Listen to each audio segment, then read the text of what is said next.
Things are gonna get crazy!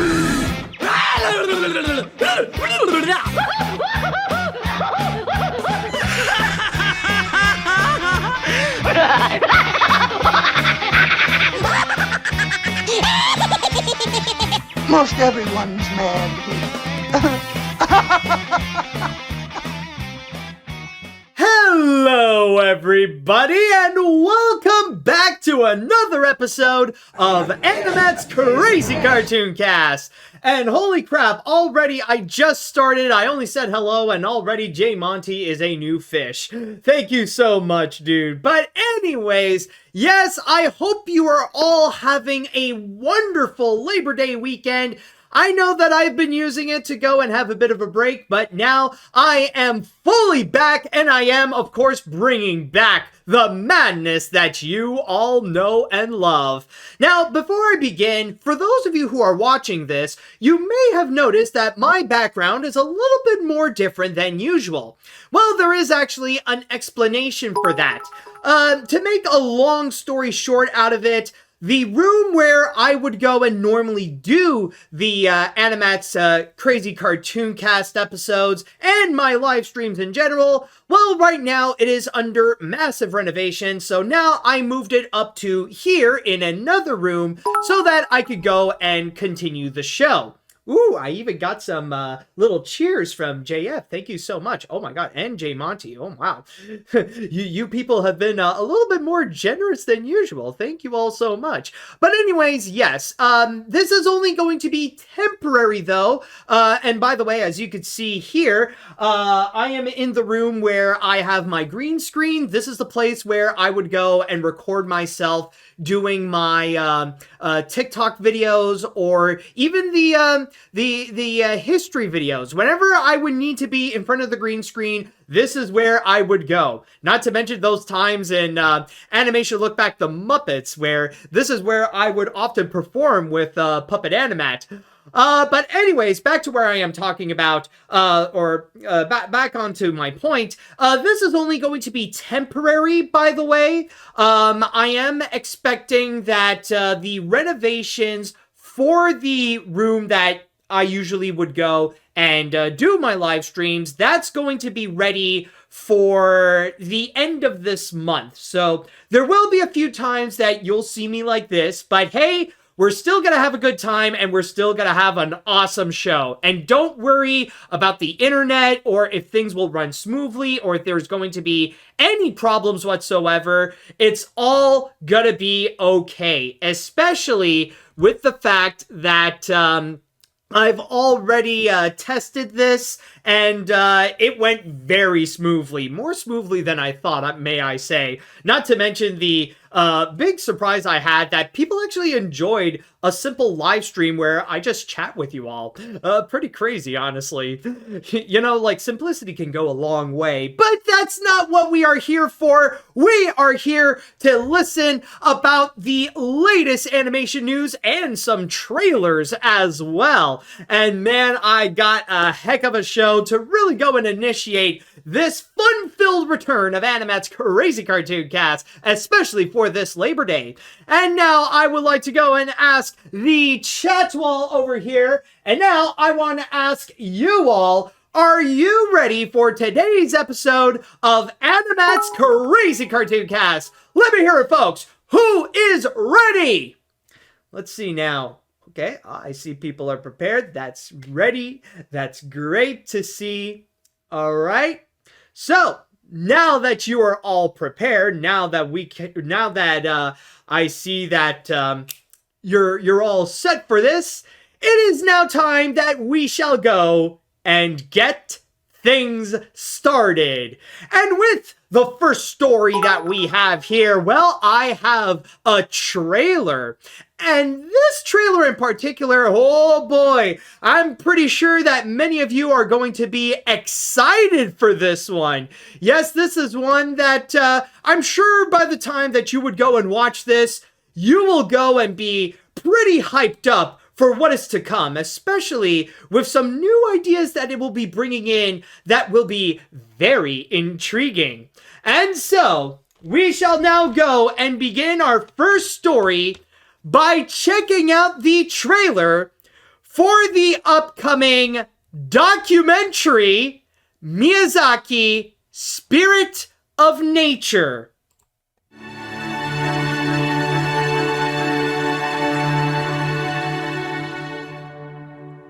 And that is Miyazaki Spirit of Nature.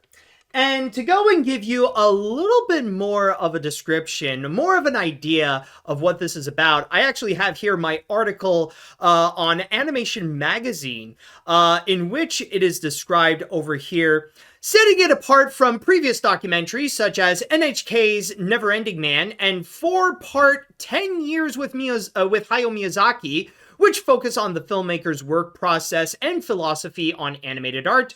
Miyazaki's Spirit of Nature focuses on his deep connection to nature and the themes of environmental crisis, stewardship, and renewal seen in his films. From Nausicaa of the Valley of the Wind to My Neighbor Totoro to Princess Mononoke, the independent relationship of humans and the natural world has been a key theme of Miyazaki's works throughout his career.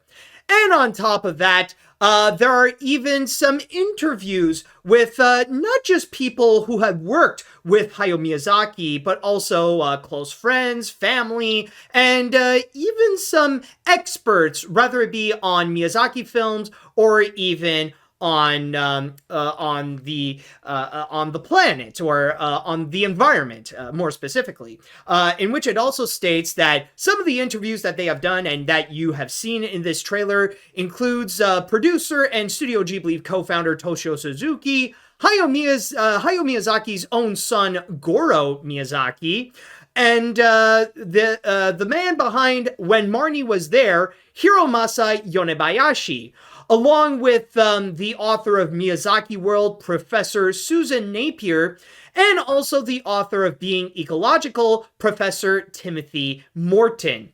Now, there is no public release date as of yet, but they did reveal that it is going to be having its premiere at the Venice Film Festival, which, as I am recording this, is happening right now.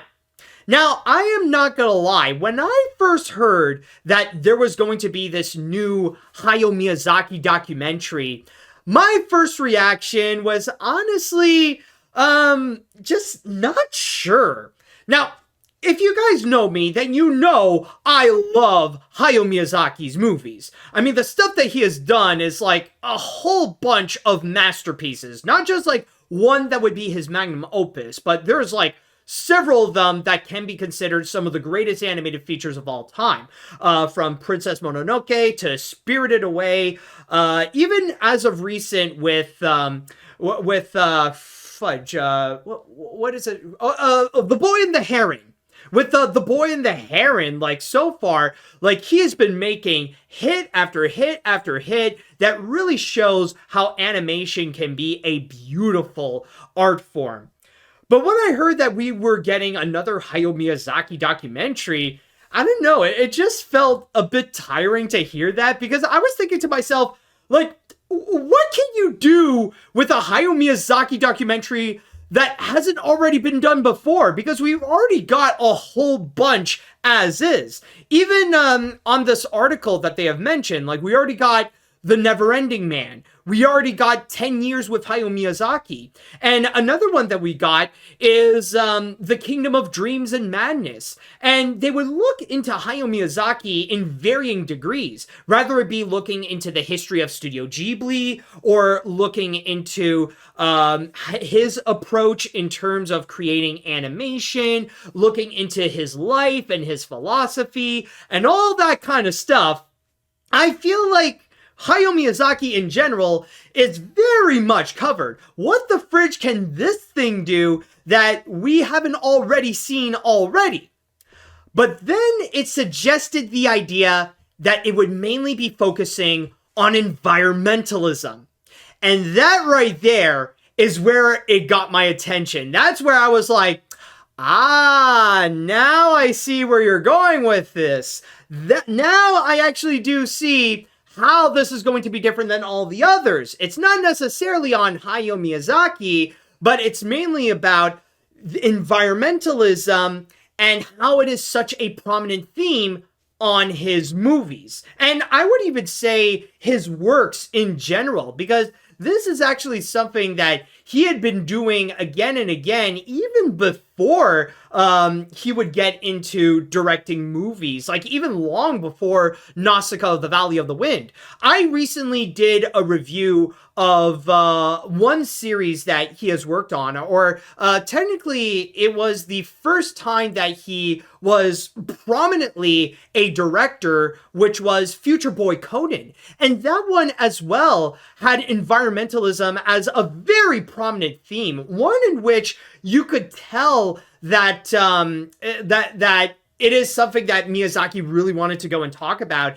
And even when you do see Future Boy Conan's approach on environmentalism, you could see it also that it is done in the same way that we would see later on with stuff like Nausicaa or Ponyo or Princess Mononoke and several others. So it is a very interesting subject to look into. And then we would have Miyazaki Spirit of Nature, in which we see in this, like we see in the trailer so far, that they're going to be using that as its prominent subject, as the main theme to go and actually look into environmentalism. In a way, the best way to go and describe this, or at least from what they are presenting, it's very much like a video essay. Like, this is the kind of thing that you would expect a YouTuber would go and heavily look upon, like make some kind of hour to 90 minutes to make like a lengthy video that would maybe be a part of Nebula as well, you know, like one of those YouTubers that they would go into this deep research into the connection of Hayao Miyazaki's films and the environment as well. But then again, this one, however, considering that this is a documentary that is so far being shown in festivals, it's going that extra mile to go and have these interviews with not just professors to go and discuss about Miyazaki's relationship with the environment, but also prominent people that are and were from Studio Ghibli. You know, especially talking to some of the big names of Studio Ghibli, in fact, like going out of their way to actually talk to Toshio Suzuki, talking to Goro Miyazaki, or even talking to Hiramasa Yonebayashi. Like, already, that's actually very impressive, especially, like, they would go and discuss with the people who are directly connected with Hayao Miyazaki and in a certain way lend a helping hand in terms of creating many of those films and bringing Miyazaki's messages about the environmentalism to life. So in that regards, I must say that immediately it just piqued my interest. This is actually a documentary I'm very curious to go and check out, especially as someone who is a major fan of Hayao Miyazaki's movies. Yeah, I want to learn more about the messages that Miyazaki is putting in terms of environmentalism, like to have more of an understanding of where he's coming from and more of his point of view in terms of environmentalism, because even those other documentaries, such as Kingdom of Dreams and Madness, 10 Years of Miyazaki, or Neverending Man, they don't look into it that much. Like, they'll talk about Hayao Miyazaki and his point of view on life or on animation and stuff like that, but never in terms, or very rarely at the most, that they would look into environmentalism. And having a whole documentary that is dedicated to that immediately caught my attention. So I'm very curious to see what this has in store. And hopefully we will be getting a release date soon, or at the very least, that this can actually be something that G-Kids can actually help out to go and distribute. If nothing else, then I'm pretty much counting on G-Kids that they'll go out of their way to go and give this a release on physical media, or, I mean, if they're able to go and put this on the big screen, that would actually be really awesome. But still, though, I'm not gonna lie, I'm actually pretty excited for this documentary, and hopefully we will see a public release of this soon. All right, so with that said, now I would like to go into the chat wall, and I'd like to ask you all, what did you all think of the trailer of Miyazaki, Spirit of Nature? Are you guys interested in checking this one out? Is this not your cup of tea? Let me know what you think. And also, I'm going to go and make a poll here on... here, I'm just going to go and make a little poll. Hold on a sec, just make sure I set it up correctly. So I would like to go and ask you all, are you interested in checking out Miyazaki, Spirit of Nature? Here, I'll just do SON because it doesn't have enough characters. So I'll write down yes, and then I'll write down no, and then we'll start the poll from there. Oh no, oh no! Oh, no! Oh, Twitch is not letting me. Ah, crap. Oh, are you kidding me? Ah, that sucks. Sorry, folks. I don't think we can do a poll this time. It's just, here, I'll just quickly show you. Like, I'm trying to do it, but it's putting up this error. Like, here, I'll just go and move this to the side. Here, just, as you can see here... it just says try again in a moment. That's it. So that unfortunately sucks. All right. Anyways, but you know what? More time for you guys. So let's get into the chat wall and see what you have to say here. All right. So I believe that this documentary is going to be legendary. Miyazaki Sensei is a master of environmental storytelling. There's no other producer that can match. And with all due respect, not even Disney. Oh, come on. That's a fact. Like, I'm a Disney guy, and even I know that Disney has nothing on Miyazaki in terms of environmental messaging. Anyways, those two Oscars are well-deserved. By the way, AniMat's, check out the Ni no Kuni franchise. Miyazaki's team played a role in those games. Yes, I have heard, actually. I just, unfortunately, don't have the right consoles for them. I know they're, like, exclusives to, I believe, like, PS3 and PS4, but for now, I don't have them, unfortunately. Sorry about that. But anyways, let's move on to the next comments here. This documentary definitely seems fascinating. I could definitely see how this could be more about the messaging that Hayao Miyazaki puts in his animated films and could stand out compared to other Miyazaki documentaries. So overall, this has potential. All right. Let's see what other comments here. Miyazaki is unequivocally one of the kings of animation, and the idea of mixing this with nature documentary is pretty interesting. It makes sense since environmentalism is a big part in a lot of his greatest works like Ponyo and Princess Mononoke, so it'll be awesome going into detail about his perspective on this issue. It'll make for a great watch. My one question remains, will they show his mindset when going in and out of retirement?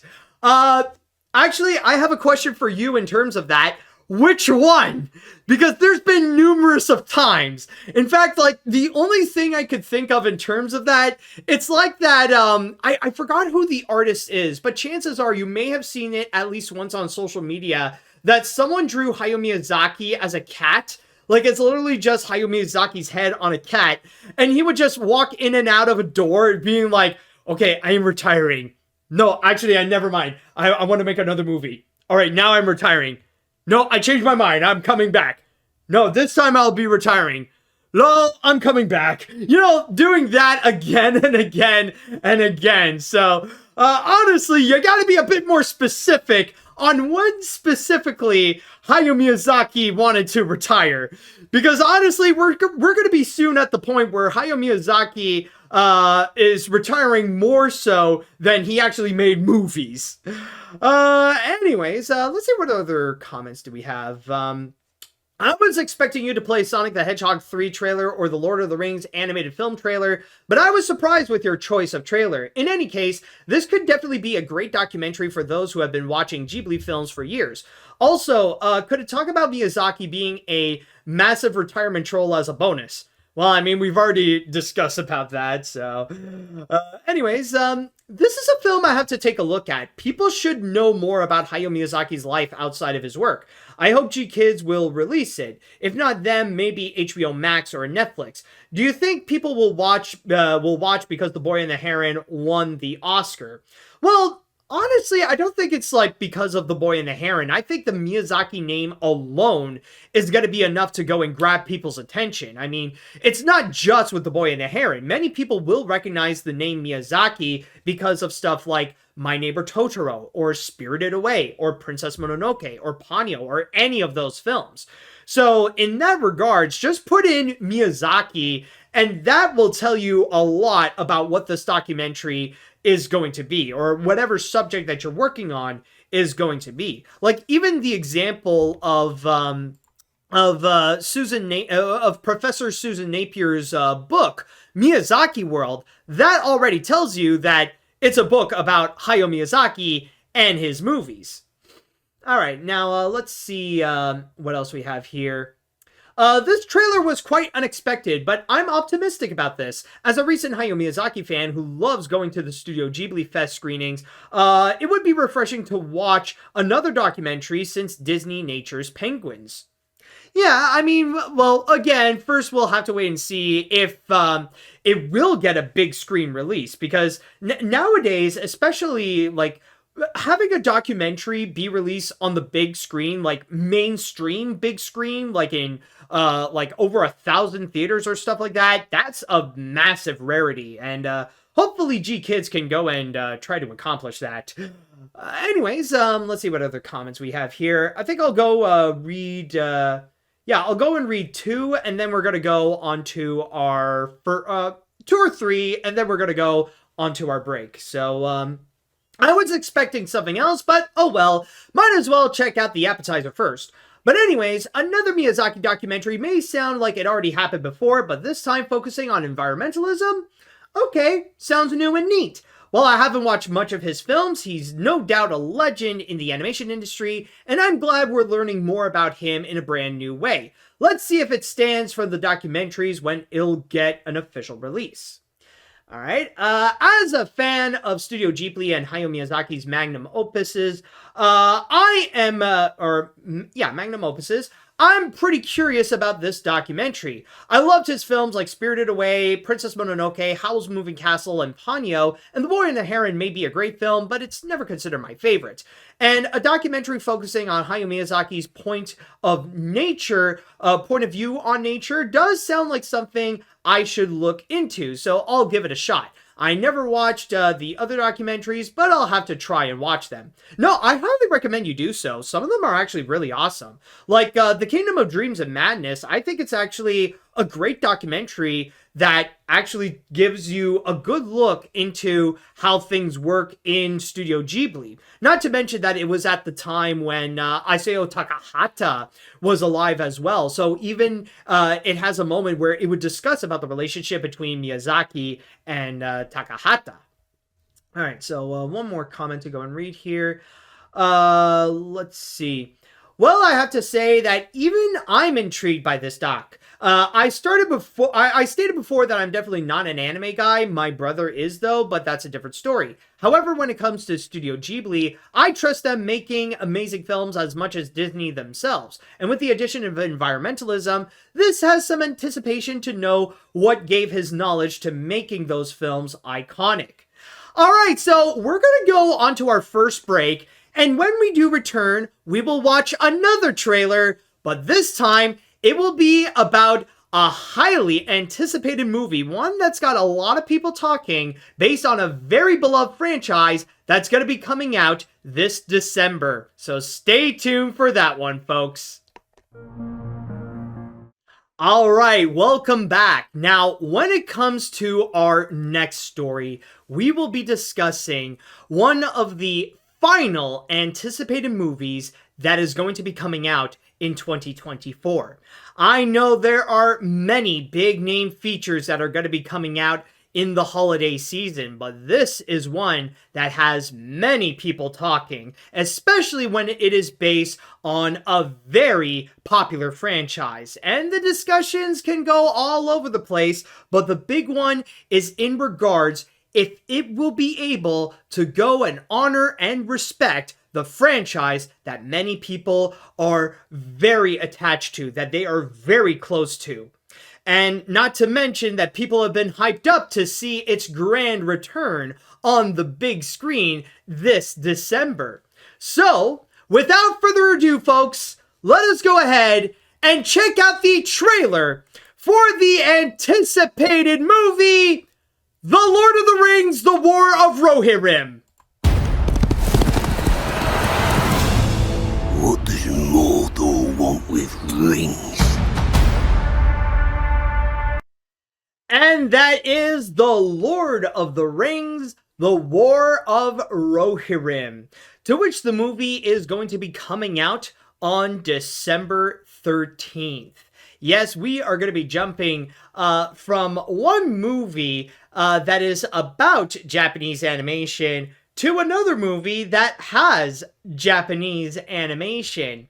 And I'm just going to go and state right now that when it comes to The Lord of the Rings, I do enjoy the Peter Jackson movies and to a certain extent the Ralph Bakshi movie as well.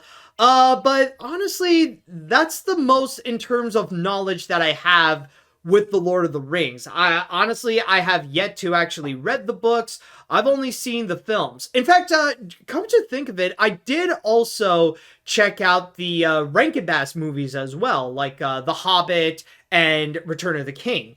The only movies that I haven't watched are actually the Peter Jackson Hobbit movies. There was at one point I was interested, but I haven't heard great things about it. Like, a lot of people said that it was a bit of a downgrade compared to the Lord of the Rings movies, so And not to mention, I mean, like, they are definitely great. They are enjoyable in their own right, especially the Peter Jackson original trilogy.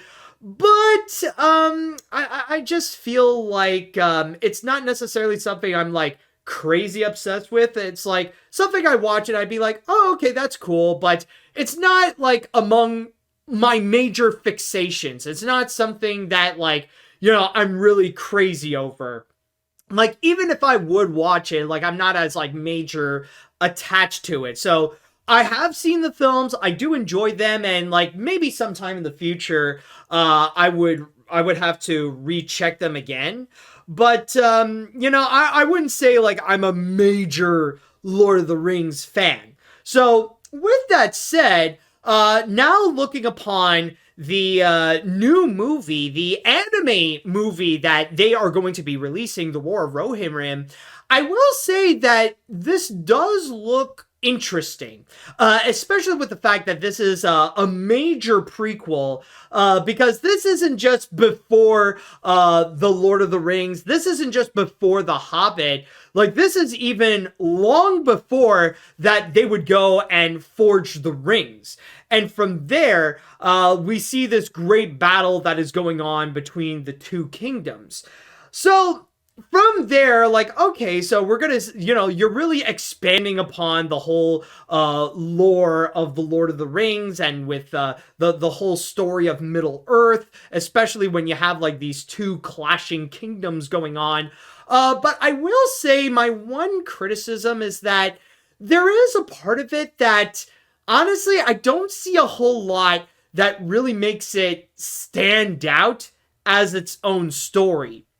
Because if you take away the context of The Lord of the Rings, I can't help but feel like a lot of this is just, it really feels like a typical D&D campaign, where for the most part, like, yeah, like you do have these two kingdoms that are clashing amongst each other, but there's just this big part that it feels like a typical medieval story that doesn't necessarily have a whole lot in which it would stand out, let alone have anything related to the Lord of the Rings that it would go and stand out. At least based on what we are seeing right over here with this trailer. Like, at the most, like, the elements that I see that, you know, do have these Lord of the Ring elements, they include the animals. Like, you would see the giant, the giant elephants that some of the characters would ride on.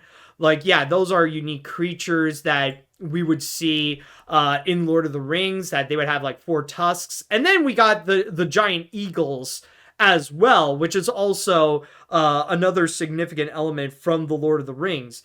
And even though we do have like a little hint of the idea of the rings, even though that they would go and say that they would hint out of the possible idea that they're going to start forging these rings all together, like especially at this part right over here at the end. So let's just have like a quick listen again to what they say.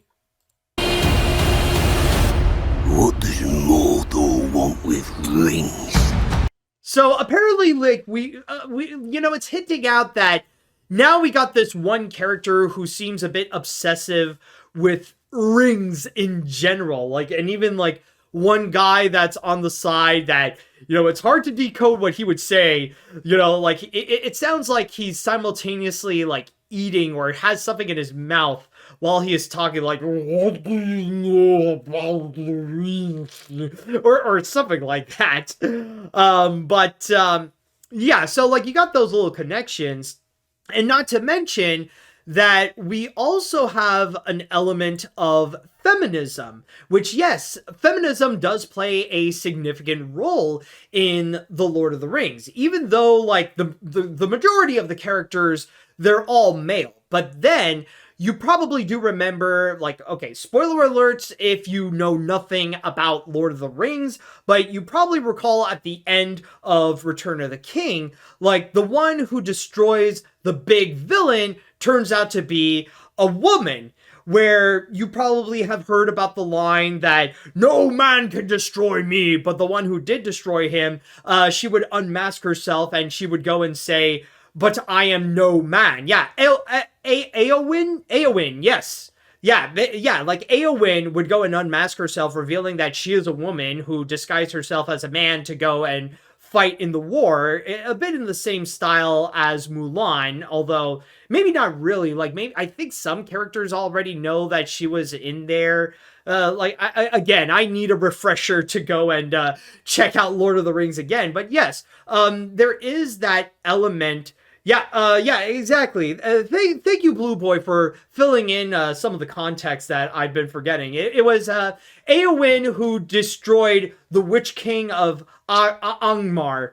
So that, like, you got that iconic moment that has occurred, and it was one of the first, one of the first major times that, or I shouldn't say one of the first major times. I would totally get that wrong, but one of the earlier moments of feminism that we would see in pop culture, especially in 20th century literature, where the key to, where we got this badass woman who is ready to fight, who ultimately went to go and take down the bad guy. And it's a little bit like what we do see over here, where the main character of the War of Rohirrim is this woman whom she, it's a little bit in a similar position as Merida and Brave, where she's often treated as a princess, but she wants to go out as a fighter, that she wants to show that, she can be more than just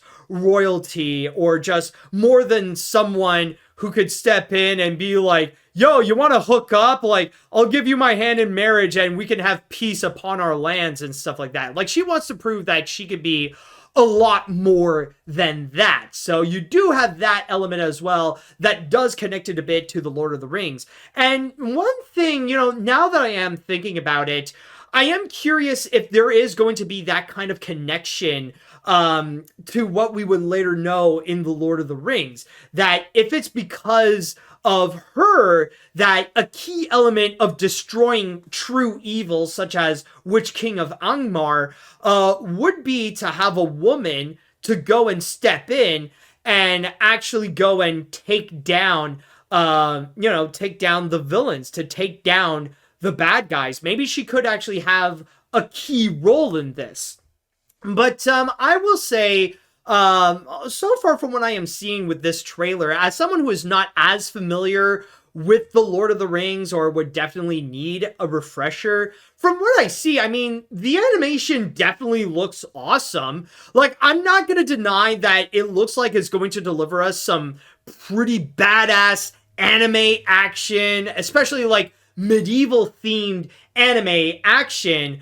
But other than that, though, I feel like it's not that easy to see the distinction of how this is specifically the Lord of the Rings. In fact, there was one person who actually described, JF actually said it best, that, I feel, this feels like the kind of movie that Dungeons and Dragons Honor Amongst Thieves would go and parody. Like, this feels like the kind of film that Honor Amongst Thieves would go and make fun of a little bit, or like play around with like the ideas of D&D.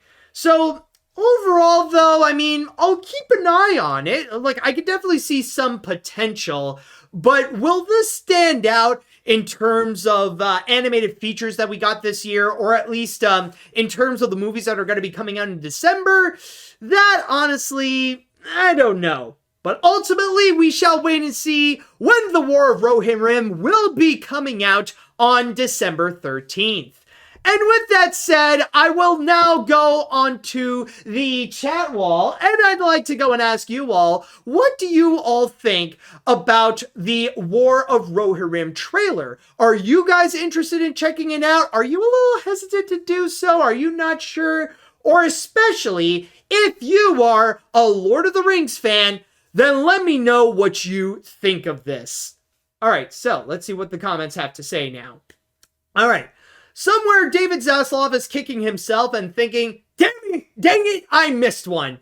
In all seriousness, though, this certainly looks cool. I'm not interested in it because I'm not a big Lord of the Rings fan, and I doubt it could top The Legend of Vox Machina in terms of fantasy action, but I hope those interested in this will enjoy it. But come on now, AniMat's, stop teasing us. We all know what the main event is.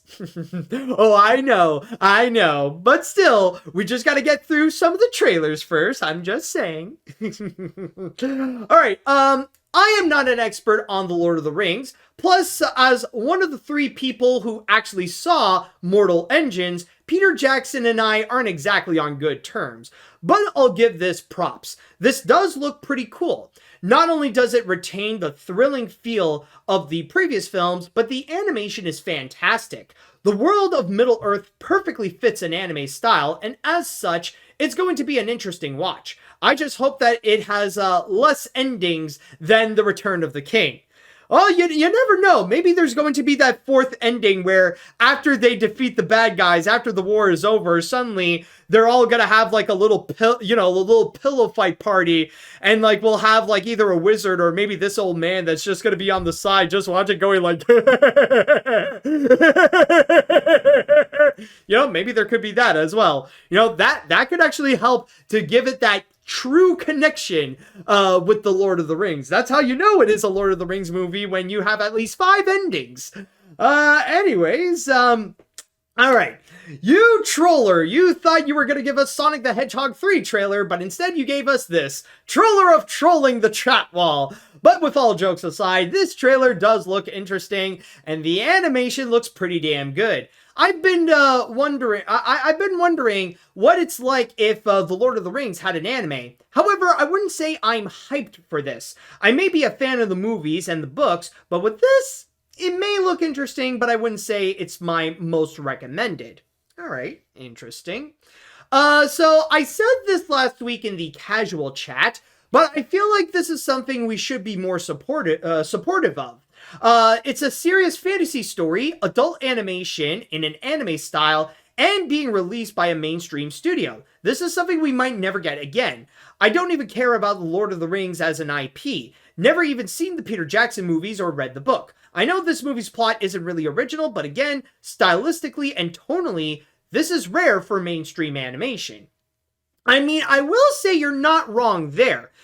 Technically, we did recently get that with The Boy and the Heron last year, but yeah, it is true that we don't get those every day, and including something like this especially, like we got an anime movie that's going to be released in theaters worldwide, that, you know, it is anime, it's based on a popular franchise, and it's from Warner Brothers out of all studios. Then maybe this could have some potential. I mean, like, the fact that they're even taking that risk, it's actually quite surprising. So maybe there could be, there could be something worthwhile here. All right. Let's see. I'll admit that I'm not familiar with The Lord of the Rings. This honestly looks interesting. The visuals and animation look impressive, the action seems awesome, and I can see how this could stand out from the Peter Jackson movie, so overall, we'll see. However, I am kind of turned off by The Lord of the Rings in general because of Rings of Power and how a bunch of anti-woke idiots complaining that not all the elves are white. Yeah, I mean, I've heard a lot about Rings of Power, but then again, that's like a completely separate thing. That's not real.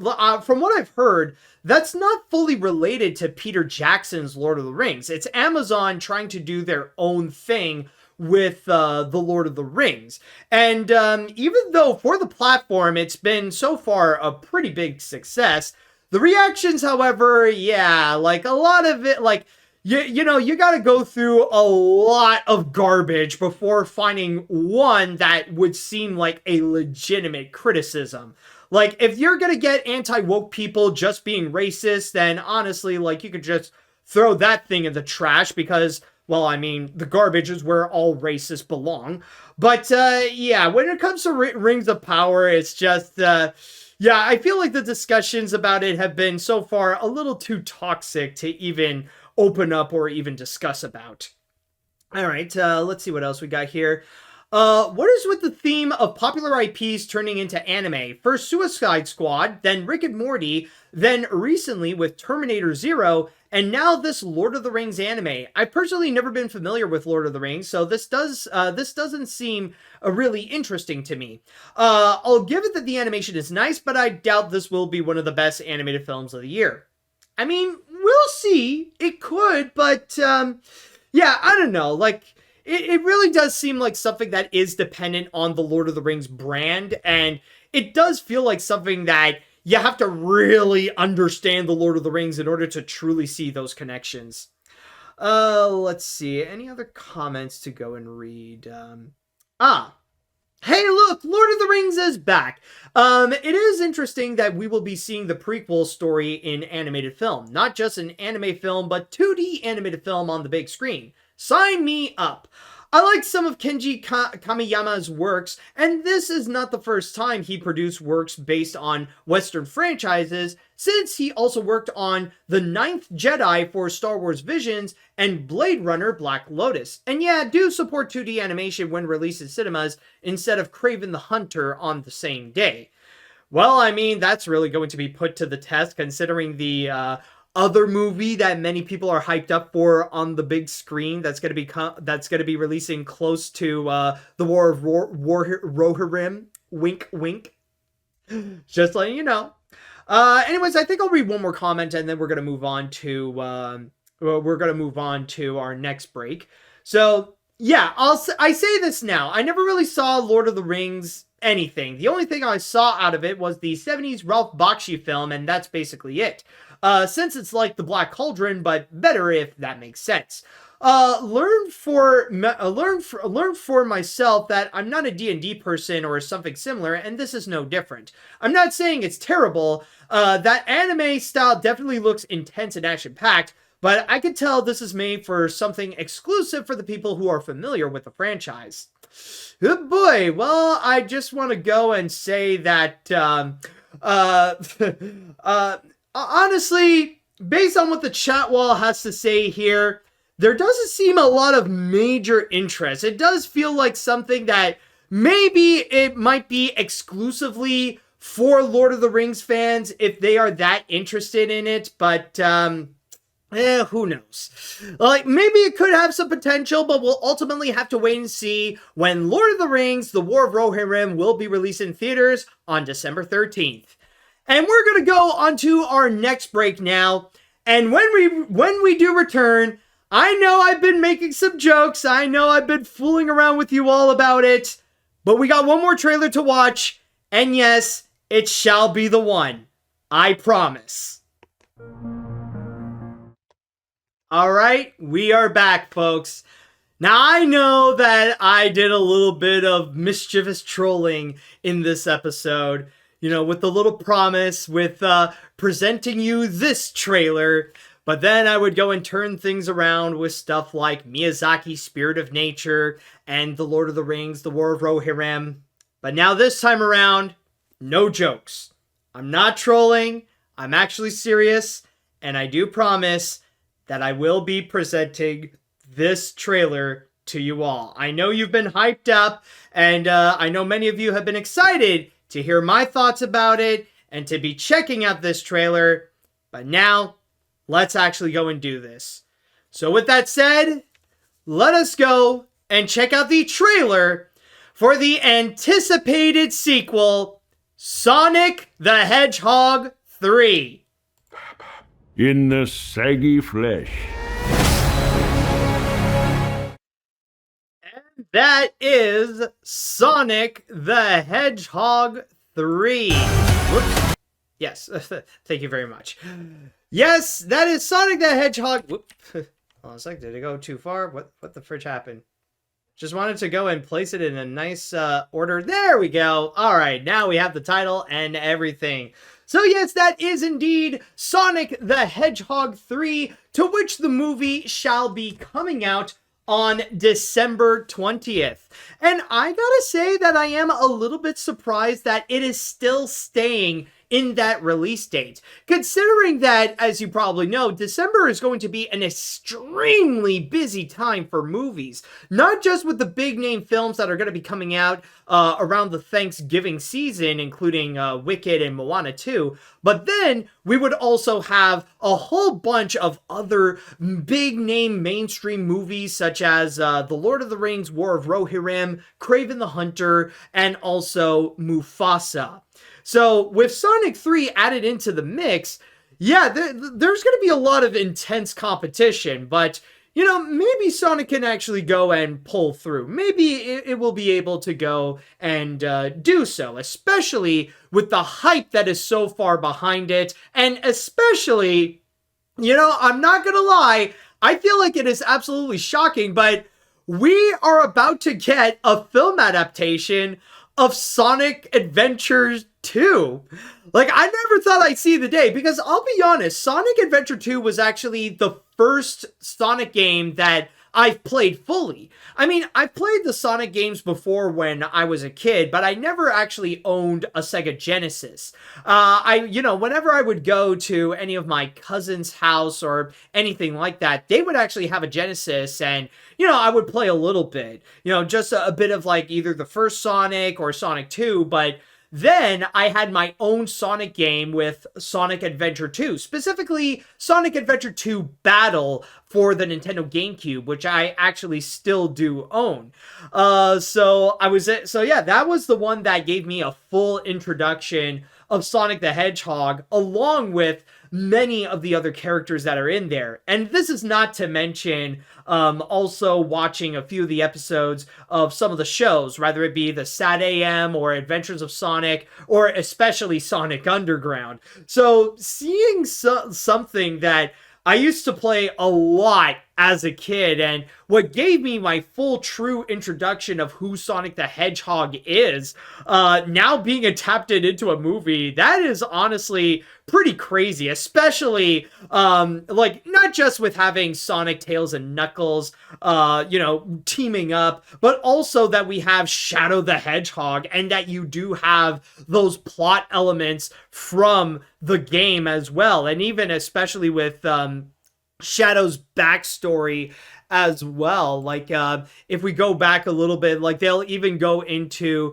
his story on how he was created, for example.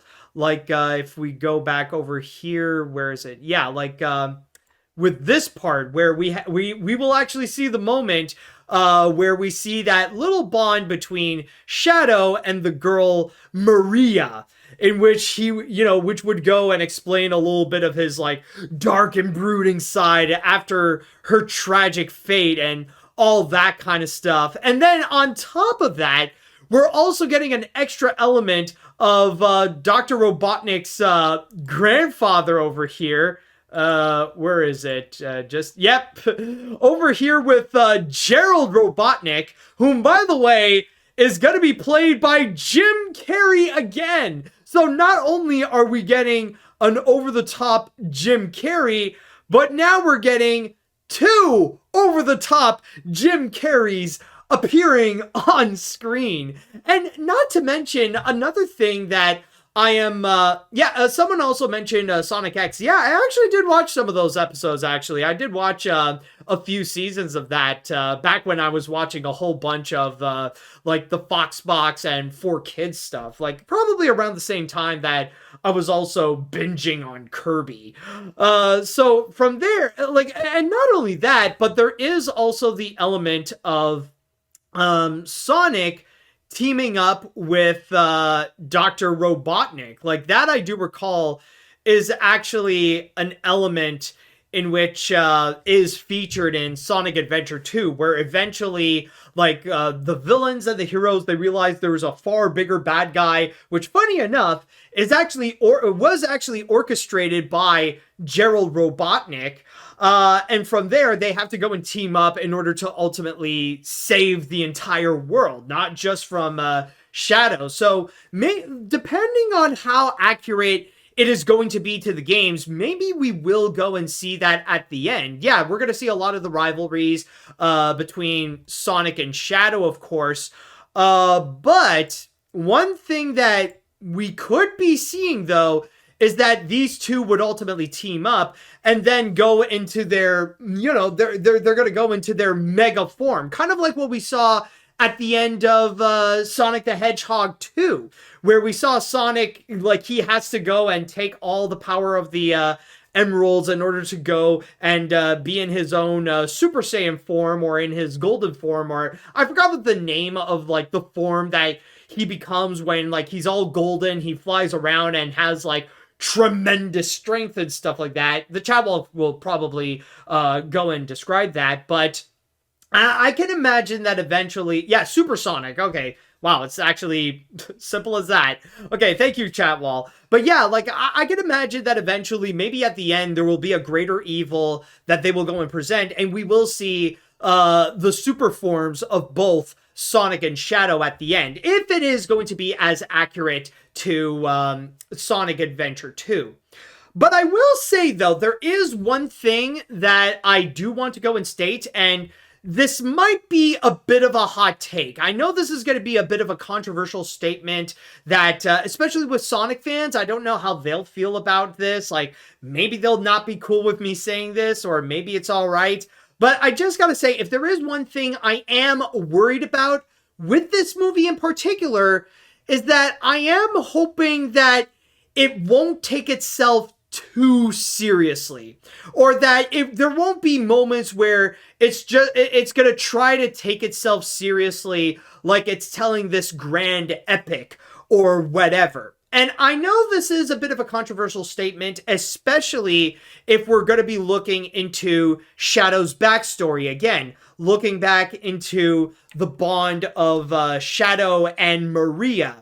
Like, if you know the whole lore about it, then you probably know that, unfortunately, this little girl here is not going to last long in this movie, and this is probably going to be the only time where we will see Shadow with a smile. But the whole thing, but the reason why I am a little worried about this is if the tone is going to be massively jarring, because when it comes to these Sonic the Hedgehog movies, what I feel like really works with them is the fact that it doesn't take itself seriously whatsoever. It's not necessarily in that mood where it would think that it's telling this grand and epic story where, you know, it's the kind of thing that people should be taking seriously. No. Like, it is very self-aware of the kind of feature that it is. It is well aware of its own concepts as well. Like, it knows very well of the kind of movie that it is, and it just wants to go and have fun with it. And I mean, they did all right with the first Sonic, but then you got Sonic 2, and that thing tripled down on the goofiness, just on the pure silliness. And I'm not gonna lie, it was some of the most fun that I've had in theaters in recent years. Like, it is absolutely cheesy, but it embraces its own cheesiness, and that's what makes it so much fun.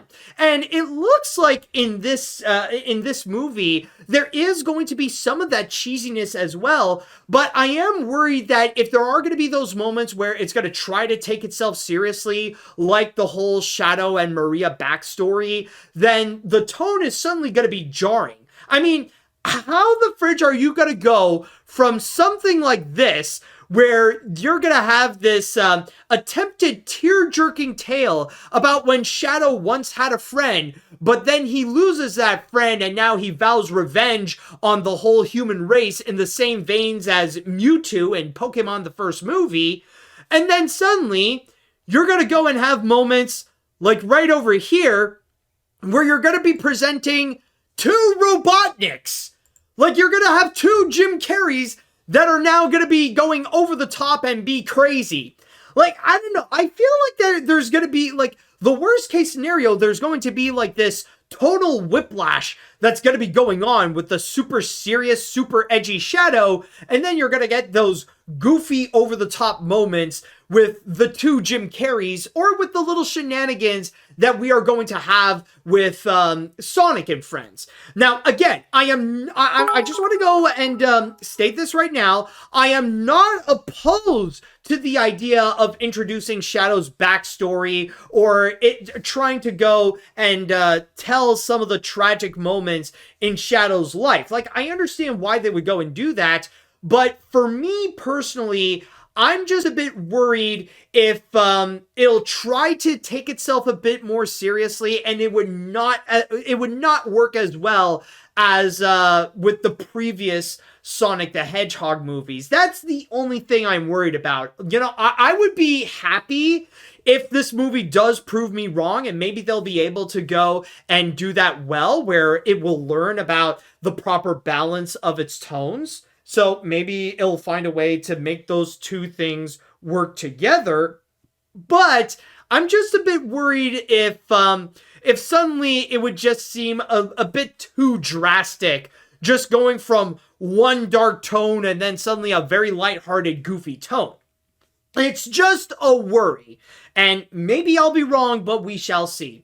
But still, though, I must say, there's a lot of moments, though, and speaking of the goofiness, there are definitely plenty of times that, honestly, they have made me laugh. Of course, like, you got Knuckles, who is just so eager to fight against Shadow. And then, of course, you got Jim Carrey doing what he does best in this. Like, seeing his comeback, and especially having his dual role. Like, that's going to be something to massively look forward to. And even the dynamic with Sonic that he has with Tails and with Knuckles as well. That's definitely going to be something to look forward to and to definitely be hyped up. So overall, I will say, out of all the movies that are going to be coming out this December, the Sonic the Hedgehog movie, or Sonic the Hedgehog 3, is definitely the one that I am the most excited for. Now, is this going to be like one of the best movies of the year? Will it be able to pull off some of its tones very well? That I honestly don't know, and I might have a little bit of doubt on it.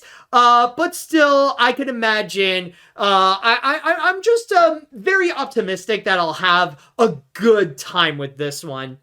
And by the way, if there is one thing that I just want to state right now, if there is one thing that I want to see in Sonic the Hedgehog 3, and this is just a simple wish, that's all I ask, I want to see a moment where Jim Carrey finally says the lines, Snooping as usual, I see.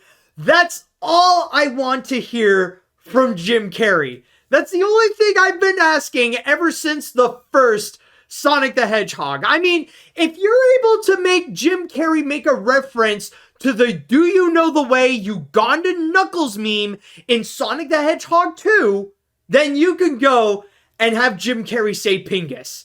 That's all I ask. I'm a simple man with simple needs, and I just want to hear Jim Carrey say Pingus. That's all I want to say. And I mean, considering that we're having 2 Jim Carreys in this, that'll be double the chances that we could hear him say Pingus. I don't know. I'm just hoping. That's all I want. That's all I want to hear about. Or that's all, you know, that's what I want to see in Sonic the Hedgehog 3. And if it'll be able to do that, then I will go and definitely crown it as the best movie of the year, at least for me personally. Alright, so with that said, now it is time to go and ask the chat wall what they think. What do you all think about the Sonic the Hedgehog movie 3 trailer? Are you guys hyped up about this? Do you have any questions about what we are going to potentially see? Let me know what you all think about this one. Alright, so let's see what we got here. I'm sure a lot of you have a lot of comments here, or you have something to say. Let's see. This trailer, I gotta say, Chaos Blast. I enjoy the action and Keanu, you guys. Keanu Reeves, y'all. Yes, almost forgot to talk about that, actually. However, there are some stuff that I do feel disappointed in. They didn't add Amy Rose, Rouge the Bat, or any other Sonic character. And Gerald Robotnik being alive when he died alongside with Maria in the games, but overall, I really love this trailer, especially Shadow doing the Akira motorcycle reference. And if they ever do a 4th movie, I want them to add Amy Rose and several of the others as well. Yeah, oh my god, that is true. The fact that we got Keanu Reeves playing as Shadow the Hedgehog. And I mean, let's be honest, the casting there, it really works. Like, you could hear, you can honestly hear that Shadow tone. Like, yeah, it is Keanu Reeves mostly being Keanu Reeves, but he really fits the part extremely well. Like just have a quick listen again. Like, just want to see, like, where would you hear him? Yeah, like right over here. When we're done, there won't be anything left. Hey, no. Like, honestly, that does sound very reminiscent to Shadow the Hedgehog in the games. It does feel very familiar. And of course, considering we got an action-packed scene, you know, when you have a cartoon character riding a motorcycle, of course you gotta have that one moment. Hold on, let me just go and double check. Yep, right over here. You gotta have them do the Akira bike slide. You gotta have this. It's almost like a mandatory thing with cartoon characters. So, yeah. Honestly, with Keanu Reeves, so far, like, the first impressions, especially with this trailer, he is a very good fit to be Shadow. Alright, anyways, let's see what we got here. This just in, Mufasa the Lion King found dead in Miami. No, not only does this trailer retain the great visuals and strong comedy of the previous film, but I like the dark vibe it's giving, especially with Sonic seemingly going down a dark path as a character. Keanu is the perfect Shadow, and while I'm shocked there's no Amy in this, Carrie as Gerald was hilarious. It's gonna be a must-watch, especially after how Knuckles turned out a little disappointing. Well, except flames! The flames of disaster! Yeah, you know, like, I honestly understand. Like, in theory, a Knuckles miniseries sound fantastic. Especially, like, when they would bring back Idris Elba as Knuckles. But in the case of this, it feels more like Wade and sometimes Knuckles. Like, the dumb, goofy cop that helps out James Marsden sometimes, he gets a lot more screen time, more so than the titular character of the series. So I do completely understand why it is a disappointment. And as much as I want this movie to not take itself seriously, maybe don't go in that direction where you might be a little too goofy and just focus a lot more on Wade, more so than the characters that we want to see. All right, so let's see now. I'm not going to immediately say that this is going to be amazing since I'm in a wait and see mode, but this trailer did impress me. The action looks like a lot of fun, some of the humor is funny, the voice acting is very solid, and Shadow's character looks interesting. So overall, I'm going to wait and see the reviews of the film, even though I'm still going to see it in theaters. I mean, like, the best case scenario though is that you could just go and watch it for yourself. You don't have to wait for the critics. Like, just go and see it for yourself, make your own opinion, and then go from there. Like, you don't really have much to lose if you're just gonna, like, go immediately instead of just waiting on what the critics have to say. Alright, so let's see what else we got here. Oh, this is a big one. I have very much enjoyed the previous two Sonic movies, and the Knuckles series was fine. It seems like they are going all out with the intro of Shadow and teaming up with Eggman, with Jim Carrey going full Lemony Snicket playing both Ivo and Gerald. Hopefully they won't rely too much on tropes used from the previous two films, but I am impressed with what we have so far. Alright, let's see what other comments we got here. First off, am I the only one who feels very conflicted about how this really plays the tone of emotions in this trailer? You got one moment that seems very dark opening and thinking some terrible has happened, and that you got the villain who finally became Mr. Boombastic, Billy Drummer, and Ebenezer Scrooge. Overall, despite that it has me sold, I feel intrigued to know about it. Also, I got to ask, have you seen Knuckles yet? It's very entertaining, especially with Christopher Lloyd's Knuckle Ghosts. Yeah, I mean, well, so far, like, I'm in the side with what many have been saying so far, that, like, I mean, at best it's like, aight, but it doesn't necessarily deliver as much as you would hope for. So, yeah, but this is exactly what I'm talking about. The one thing I am worried about, if it's not being careful with its tones, and that suddenly you would get a massive whiplash where you would have this goofy cartoon, and then you would have this heartbreaking tragedy that would go on with Shadow's backstory and stuff like that. So, just want to go and highlight that. Let's see, what other comments will we have here? Sonic is my favorite franchise ever, and I am downright excited for this. Tails is my favorite character ever, and I will tell you the only thing I am worried about is Tails doubting the team up with Robotnik, just like in Sonic the Lost World. But other than that, very, very, very excited for this soon-to-be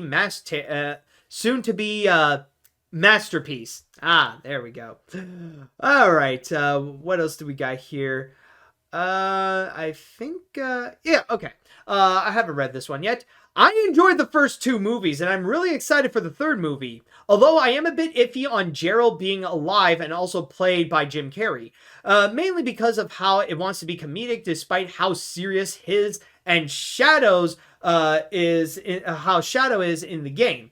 Also, I saw that Sonic's creator, Yuji Naka, was showing his excitement for this movie the same way Johnny's dad from Sing. And also, given the rumors that Hayden Christensen was originally going to voice Shadow, you know that would be better, or would there? And then the comment just stopped from there. I don't know. Honestly, I never really believed the Hayden Christensen casting, because that really did feel like wishful thinking from fans. Like, I was in a wait and see kind of attitude, but honestly, I'm cool with the idea of having Keanu Reeves playing as Shadow. So far, he left a great first impression on the trailer right over here, so who knows? Honestly, I'm more open-minded on the idea with Keanu Reeves. I'm definitely going to give him a chance, and so far, what we heard in here, so far so good. Alright, I think I'm going to read one more comment, and then we're going to move on to the next break. Alright, let's see, who would be the last comment that I haven't read yet? Okay, I'll go right over here. Now this is something I'm interested in. This trailer really got me hyped up. Everything about Shadow in Sonic 3 is so badass. From his big screen appearance, his design, his voice by Keanu Reeves, his bike, and him doing the Akita slide is awesome. I think this will have a more darker tone than the previous movies. Overall, this trailer got me excited for this movie. Also, happy 60th birthday to Keanu. Yes, and just like what Sonic himself says, he definitely is a national treasure. Alright, so with that said, we are going to go on to our next break, and now that we are done with the trailers, we're going to go into another story, but this time around it's about to get hot, especially when it is related to a Hot Ones episode. Alright, we are back. Now, when it comes to our next story, we're going to dive into a little bit of a controversy, specifically related to a video that came out several days ago, which is the Hot Ones episode featuring Donald Duck. Yes, Hot Ones collaborated with Disney to go and celebrate the 90th birthday of Donald Duck, and with the help of Disney Animation, they were able to make this crossover happen.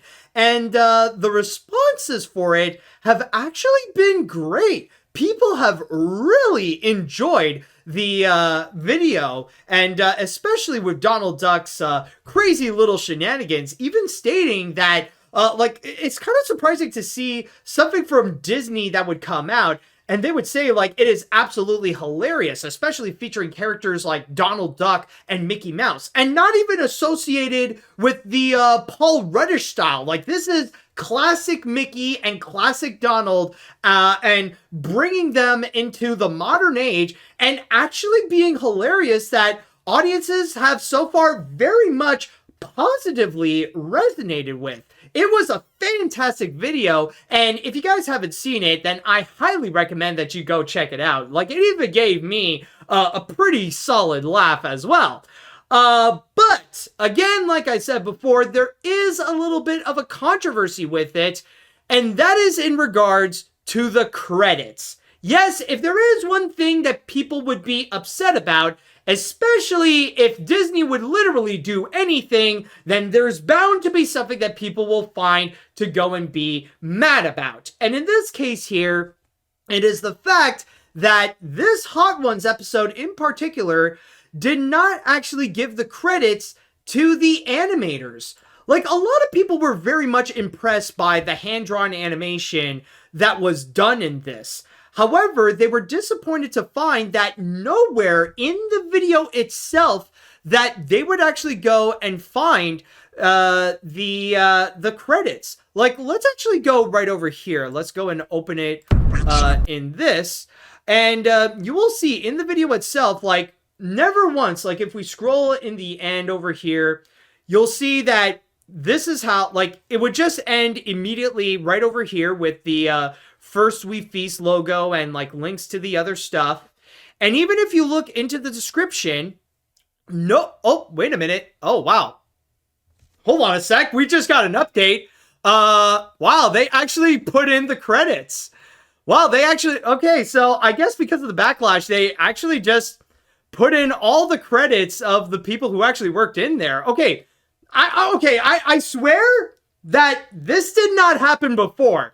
Like last I checked, there were no credits in this. I wasn't expecting that, but yeah, they actually did put in the credits here. I guess, like, they did that update after the backlash. But, like, okay, I'm not crazy, though, folks. Like, this did occur where people did get upset, and they expressed their anger about why is it that they didn't put in any of the credits for Donald Duck. Like, they were upset, like, wondering why is it that we don't know any of the credits, or like why is it that we don't know any of the animators who actually worked on that animated short in particular. So they would go and so yeah, that's why, like, both Disney and Hot Ones would go and face that backlash. But then again, I guess they went and immediately fixed that in there. So let's honestly, I'm not gonna lie, I was a bit thrown off that First We Feast would go and actually put in the credits immediately, like listing down the people who have actually worked on the who have actually worked on the video. I guess like the whole controversy actually did work out, and now the credits were given. The credits were given where credit is due. So yeah, honestly, that is a little bit of a surprise. But anyways, going back into that controversy, yeah, that was a moment that it definitely made a bunch of people pretty upset right over there. So, like, people did get mad, and they were demanding to know who were the people who animated Donald Duck and Mickey Mouse in that short, because, that was actually some great credit. That was actually some great hand-drawn animation that was produced. And I see on the chat wall, someone was asking, well, were the credits there before the backlash, though? No, they were not. I mean, like, if they were there, then we wouldn't have had this article in the first place. That was actually later added, I swear. Like, and you'll see, like, and I mean, like, the posts do, and I mean, like, as you see, like, the posts, even on Twitter, like, they do exist. Like, you see people demanding, like, where are the credits for the animators? Like, who did the animation? Like, oh, the animators aren't credited. Like, it was a thing before. People genuinely did get upset, and they would throw their rage towards Disney and Hot Ones. But I will say, in this case here, I feel like this is more of a thing in regards to Hot Ones. I feel like if there is one entity that should receive the blame for this controversy, I would actually say it's more so Hot Ones than it would be for Disney. I mean, yeah, I understand Disney should have also taken some action to go and list down the credits of who has actually worked on that, but technically it is First We Feast, or Hot Ones, who is mainly responsible to go and list down the credits of the people who actually did go and work on that video in particular. And let me just go and double check, actually. Like, now that we do have the credits, I just want to go and see, because actually, what's interesting? Because, yeah, they listed down the credits of the people at Disney who worked on it, but who I don't see in terms of the credits? It's actually the production people who works at Hot Ones, who would work on at First We Feast, making the Hot Ones video. Like, they didn't actually list down who are the cameraman. They didn't list down the lighting crew. They didn't list down the makeup artist to go and, like, give makeup to Sean Evans and stuff like that. They didn't list down the sound engineers. They didn't list down the editors. Like, even, like, I see even in the credits, like, that they put in here, it's just the people who have worked at Disney, and that's pretty much it. And I mean, this isn't the only one. Keep in mind that this is the second time that Hot Ones has featured an animated character. Because beforehand, there is also Puss in Boots. Like, there was a couple of years ago, Hot Ones actually did an episode with Puss in Boots in order to go and promote Puss in Boots: The Last Wish. And I just want to go and double check, and I just want to make sure. Okay, so I am not crazy, because as you can see here, you don't actually get the credits of who actually worked on this episode in particular. You don't actually see whom the people at DreamWorks Animation was involved on working on this. Because, and the thing is, I know that later on, we actually do get the full credits. Like, we do know who are the people at DreamWorks Animation who did work on this video in particular, but it wasn't actually released by either Hot Ones or First We Feast, by DreamWorks Animation or Universal. It had to be like a third-party source that would step in and go and bring out the list of credits of all the people who actually worked on that Hot Ones video. So in that regards, I feel like this is a situation that's more the responsibility of Hot Ones to go and deliver that, to go and bring out the credits more so than Disney. But I will say it is interesting to see how this backlash even occurred in the first place. And I think it really is a testament to how the current situation with the animation community is. I think this is a very prominent example of how the animation community, with both animation fans and animators, how they are massively upset. How they are so enraged nowadays, and that they are just angry, just upset at everything that's been going on in the animation industry, and especially with how animators are treated. And I mean, a lot of it is very much justified. I mean, right now, like, it really sucks to be an animator, especially to work on mainstream works. Like, and I'm not saying like indie animation is like a safe haven either. You know, I'm not, like, honestly, this might be a hot take, but honestly, I'm not really buying into the whole narrative that what indie animation is the savior of Western animation, because they can be pretty guilty as well of having their own skeletons in their closet. But when it comes to the animation community right now, generally, they are pretty upset. So in that regards, like, there's a lot of reasons why they should be angry, because the working conditions for animators, like, not only are they very poor, but they can also be very toxic as well. And it is still going on to this day with some example. Like, I even pointed some recent examples, rather it be like a few years ago with Sausage Party, or even as recent as the Phil Lord and Chris Miller productions, of how they can be pretty toxic as well. And then at the same time, you also got the mass layoffs that would keep happening again and again and again, where animators would often find themselves on the chopping block just because the major studios want to go and try to save up on some money. And we've seen this often with several different studios, ranging from Pixar to DreamWorks and several others. And then at the same time, you also got the threat of AI, where we also see how executives are looking for ways to save some cash, and they have been very open to the idea of using AI in order to go and save some money. And you know that this would mean that animators would be on the chopping block. So there's a lot of reasons why they would be upset. And not to mention, with the Animation Guild right now, that they had been in talks with the Alliance of Motion Picture and Television Producers, that they were negotiating a brand new deal in order to have better wages and protection against AI and stuff like that. And the first round, unfortunately, did not go well, which means that in the next few weeks, they're going to go and try to go for round 2.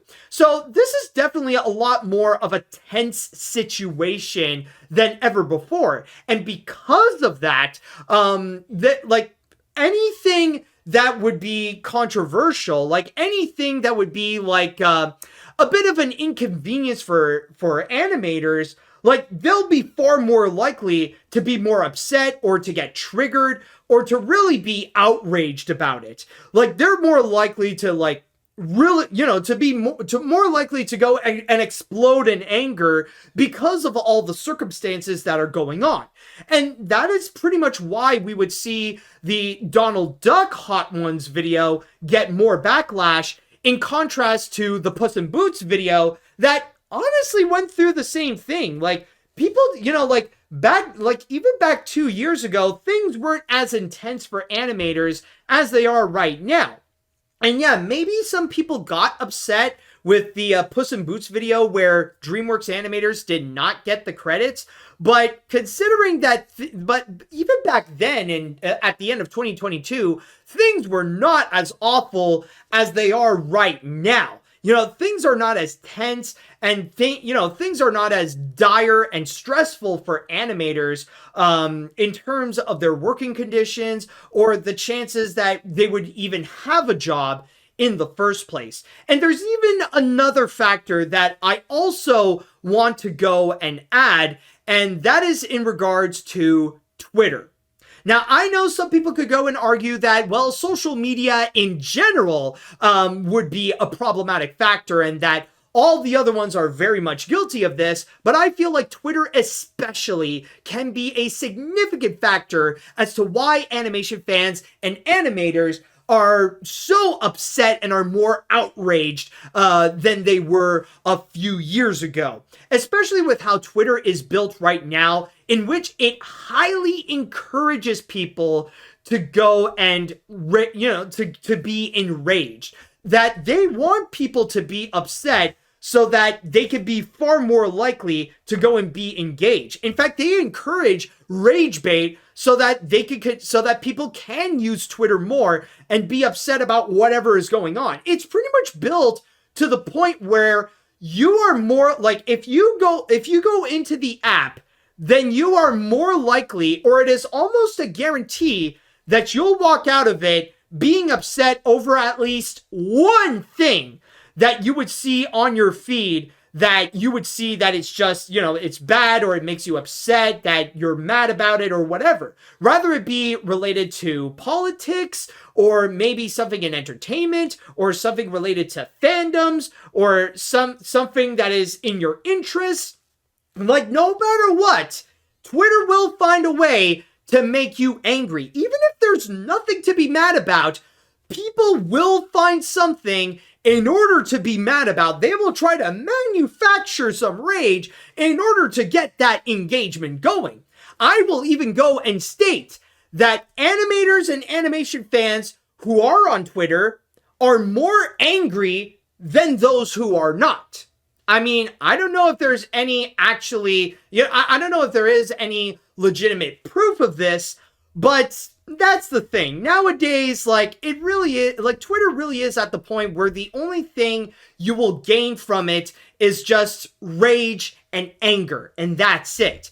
And it's already been proven where you are way better off without Twitter. There's really nothing to gain to stay on that platform anymore. And for those of you who are still on Twitter, there is a question that I want to go and ask you, something to go and consider and to go and think about. Why are you still on Twitter, and is it worth staying there? Is it actually worth staying in there because of the things that they would go and offer that maybe you'll most likely have outside of that? What do you have, actually a better question would be, what do you have to lose if you quit Twitter?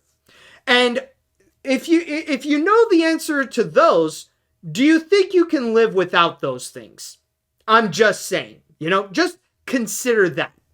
But with all these factors, with Twitter and the current state of animation and and how the jobs of animators being continuously threatened. Yeah, animators and animation fans are a lot more on edge. And that's how we ended up with this controversy with the Donald Duck Hot Ones episode.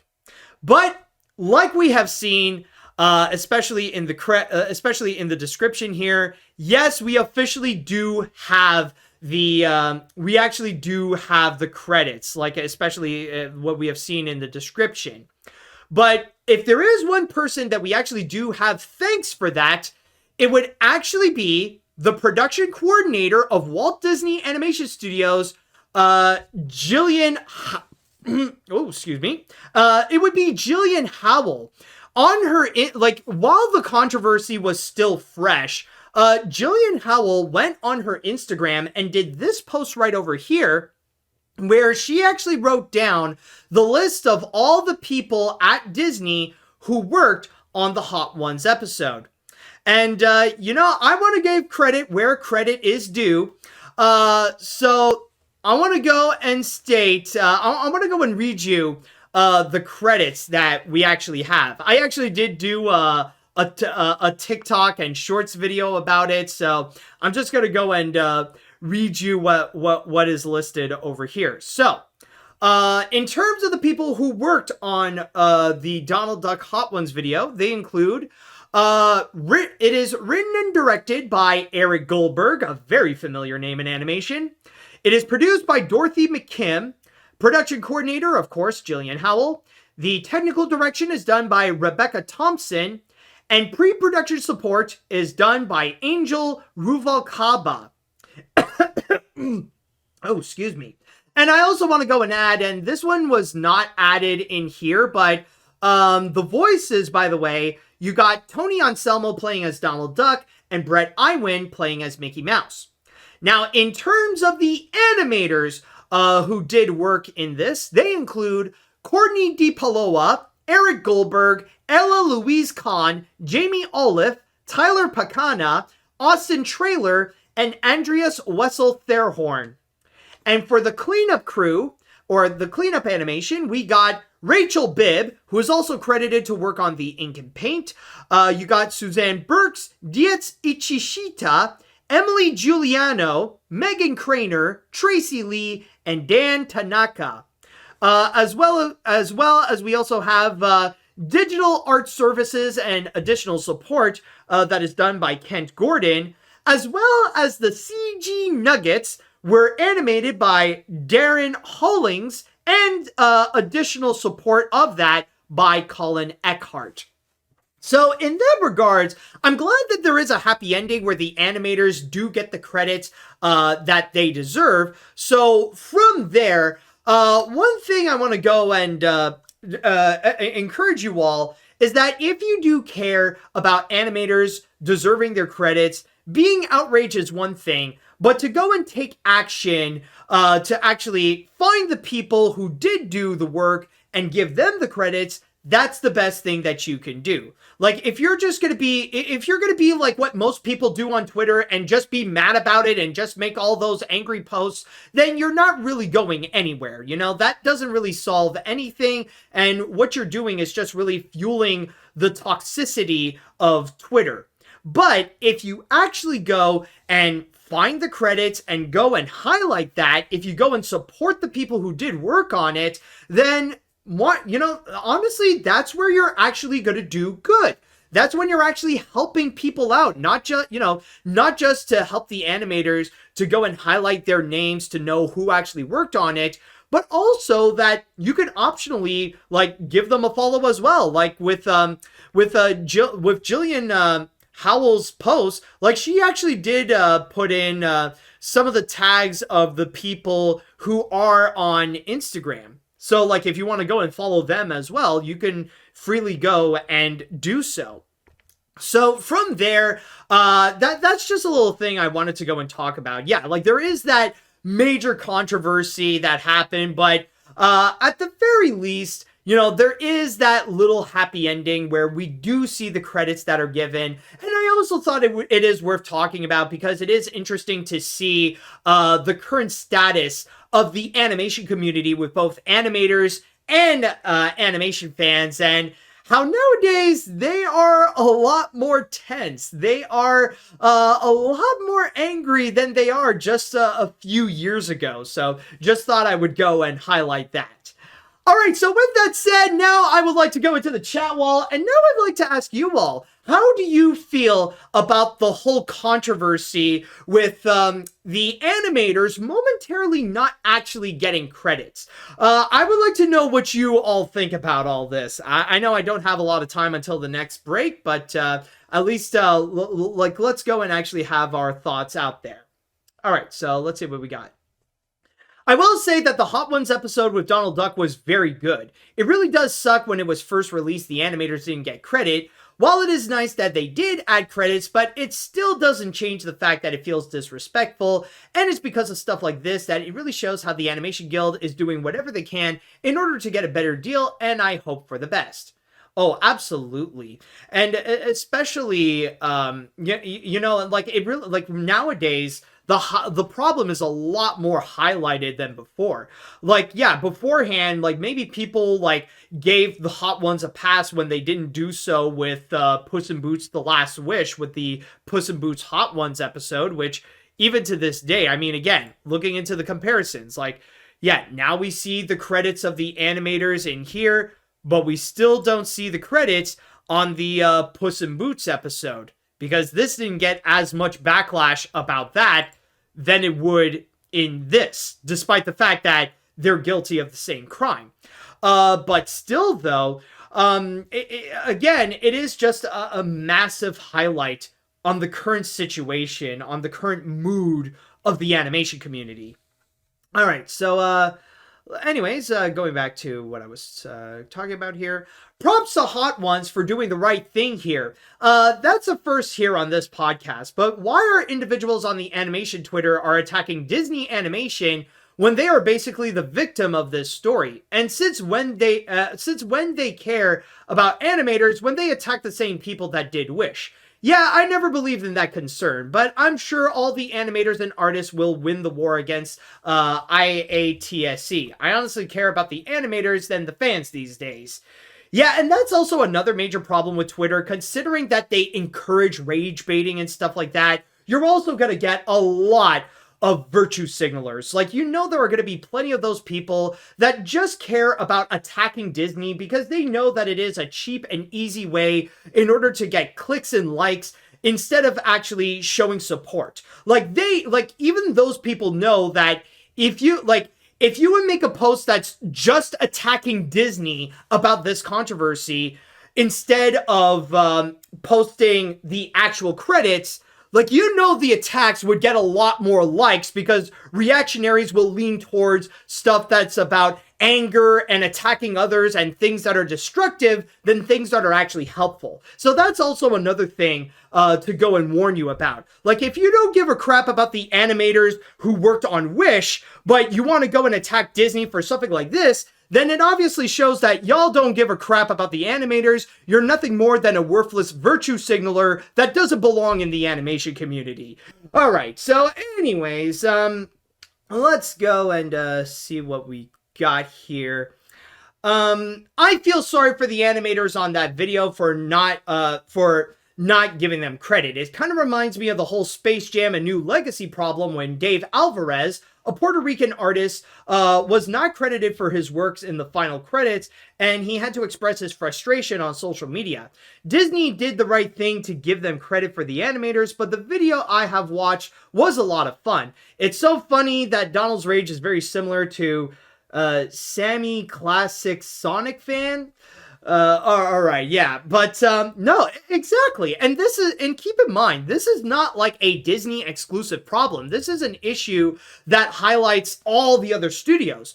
All the others are very guilty of this. This is also a DreamWorks problem, a Sony problem, a Paramount problem, a Warner Brothers problem, an Illumination problem. I mean, does anybody know the credits of who worked on on that Minion sequence during the opening of the Olympics? Like, do we know the credits of that? No, we don't. It's a common issue that we have been seeing again and again and again that affects all the entire industry. It's just that with this one in particular, it's just an example. All right, we'll read one more comment because I might be running out of time until the next break. Anyways, it's really upsetting to hear how animators are being treated nowadays, and seeing Hot Ones get this backlash is crazy. I haven't seen the video, but I know a lot of hard work was done onto this, and animators deserve better. I'm glad that Hot Ones did fix the controversy, but I support the animation community, especially how things are going on right now. But still, this is proof that not even indie projects are safe for the controversy. Plus, first Glitch Productions, now Hot Ones. Yeah, exactly. It's just been this massive mess overall. But hey, at least now things are resolved with the Donald Duck Hot Ones episode. We know the people who have done it, and I just want to say congratulations to the team at Disney Animation for making that video, not only being a big hit, but also just a lot of fun to watch. All right, so we're gonna go on to our last break, and when we do return, we will have a quick discussion about one moment that we have been waiting all summer to see. And now, at long last, just as the month of September arrived, it finally occurred, and the king has been dethroned. And now, everyone, it is time that we shall go and cap this episode off with the grand finale. And for this grand finale, we shall be looking into the conclusion of this major story that we have been seeing throughout this summer. As you probably know, the season of summer this year is almost going to come to a close. I mean, we're already on the Labor Day weekend, so pretty soon we're going to see the leaves fall and all that kind of stuff. But there is one thing that we have been seeing throughout the summer, and seeing its progression go through some major lengths and see it achieve some amazing records at the same time. Very impressive, especially for this movie in particular. But there was still that big question that we had to go and ask. Was it ever going to happen? Will we actually see the day that this movie would go and dethrone the king? I know a lot of people have already celebrated very early. In fact, it was like around the second half of July, I believe, that they went and immediately gave the movie the crown. But we just want to make sure, you know? We just want to make sure it truly does take down that other movie so that it could go and claim the title. Well, after this weekend, it is now time that we can officially state it. Inside Out 2 is now officially the highest grossing animated movie of all time. Yes, during this weekend, thanks to the little boost that Disney would go and re-release Inside Out 2 in theaters, just like, you know, to give it that one extra little push, especially to go and, give audiences a special little occasion for the just for the Labor Day weekend. They decided to put out Inside Out 2, and it did give a little bit of an extra boost for the box office results of the movie. And so if we look over here, reading from my source on Box Office Mojo, it is stated as of September 1st, 2024, that Inside Out 2 has a domestic gross of $651.2 million, and internationally, it got $1.016 billion, with its grand worldwide total being $1.667 billion. Now, this managed to go and beat out the 2019 remake of The Lion King. And if we look into those numbers, that one has $543.6 million domestically, almost $1.12 billion internationally, and a worldwide total of $1.662 billion. And if we go and take a look at the list here on Wikipedia of the highest grossing animated films of all time, you will see that Inside Out 2 is now officially placed at number 1. It is now right on top, above The Lion King 2019 remake, as well as Frozen 2, the Super Mario Brothers movie, the first Frozen, Incredibles 2, and so on and so forth. It is now truly number 1. And on top of that, it is worth mentioning that there are also some other records that it did manage to beat as well. Of course, Inside Out 2 is now the first ever animated feature in history to make a domestic gross of over $650 million, as well as being the 12th movie in history and technically the second animated movie ever behind the 2019 Lion King remake to make over $1 billion at the international box office alone. This is without the domestic number. And on top of that, as it stands right now, Inside Out 2 has managed to take down the Lion King remake to become the 9th highest grossing movie of all time. In fact, if we do take a look, maybe they already listed that.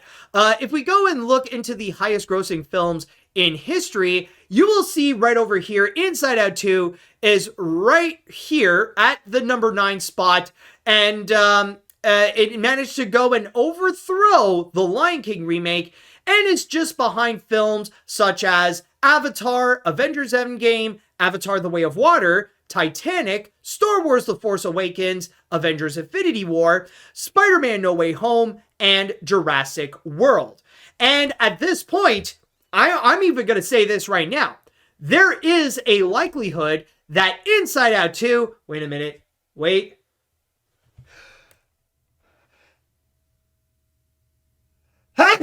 Whoa, nut. Woo. Oh, excuse me, folks. I need to remind myself, bring in a godforsaken Kleenex next time when I'm in this room. Oh, boy. Anyways, yes, thank you, chat, by the way. Okay, but anyways, as I was saying, I think there definitely is a high likelihood. It just needs a little bit more in order to go and surpass Jurassic World. Honestly, I'm just going to say right now, I highly doubt if it would go and surpass Spider-Man No Way Home, but at the most, I think at the end of this, it will be able to become the 8th highest grossing movie of all time. But still, though, it doesn't change the fact that with Inside Out 2, it finally did it. It can now officially say that it is the first... Well, okay, hold on. Someone actually said Inside Out 2 is the first animated film ever to hit $1 billion internationally. But, well, I mean, I say technically because... I mean, if you count the Lion King remake, it also achieved that record as well. So I'm just saying, I know the sources would say that, but those sources have also said that Inside Out 2 is the highest grossing animated film in history by beating out Frozen 2. So I'm just saying. But anyways, back to what I was talking about. Finally, the moment has officially arrived, and Inside Out 2 finally did it. And what a relief that it is able to go and do so, because now those arguments about the Lion King remake can finally be put to rest. We no longer have to go and worry about asking if the Lion King remake does count as an animated film and all that kind of stuff, because of the factor that technically if it would be, then that means the major box office gross that it did makes it count as the highest grossing animated feature of all time, even if people would not necessarily consider it, since its purpose is very much like all the other Disney live action remakes over there.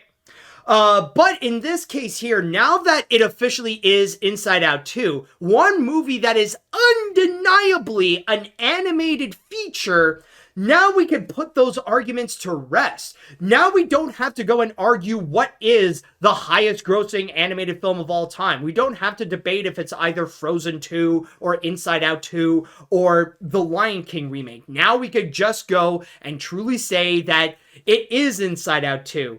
I don't think we're going to see any arguments that people would go and make in regards to if Inside Out 2 is Inside Out 2 is an animated film?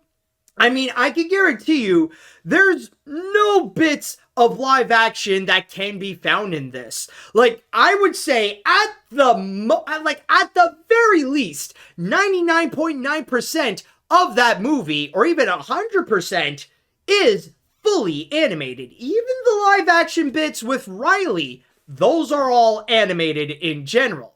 So now from there, we can officially say that it truly does hold that record. And I think that's really the biggest thing for animation fans to have. It's just the relief that it really is an animated film that has that title. Even if the media would go and they would ignore a bit of that fact, they would not necessarily count the Lion King remake as an animated feature, despite the fact that, with the exception of the opening shot with the sunrise, everything is literally animated in there. Now we can go and just rest easy. And not to mention also, not to mention that, well, I know this is very subjective, but some people could say that finally we got a good animated film that can have the title of the highest grossing animated film of all time when compared to the Lion King remake. I mean, I'm not going to go and say that the Lion King remake is the worst animated movie out there, but it definitely is one of the most hated. And I can honestly understand as to why. Because it's literally taking the 1994 masterpiece and you just put in a realistic filter onto it, and that's pretty much it. You know, like, this is a full-on shot-to-shot remake to the point where you have to ask, what's the point of even having this if you're just going to do the exact same thing? Maybe you added a few extra bits, you know? Maybe you added a Beyonce song that people don't remember. Maybe you really unnecessarily extended the little bit of fur that flew around, where we have to see it travel, like, from one animal to another, that suddenly a giraffe ate it, it turned into poop, and then suddenly a beetle had to go and roll, and then one way or another, that hair suddenly found itself in the hands of Rafiki. Like, okay, yeah, you got those extra bits, but again, it's still not necessary, especially when you had to also do some stupid sacrifices, like really cut down the be prepared bit. Like, come on, that's like a lost cause right there. Like, that's one of the things that people look forward to the most when watching The Lion King. And you decided to go and just chop it into little pieces because it doesn't freaking matter, because we still need to see Eric Andre being a serious hyena.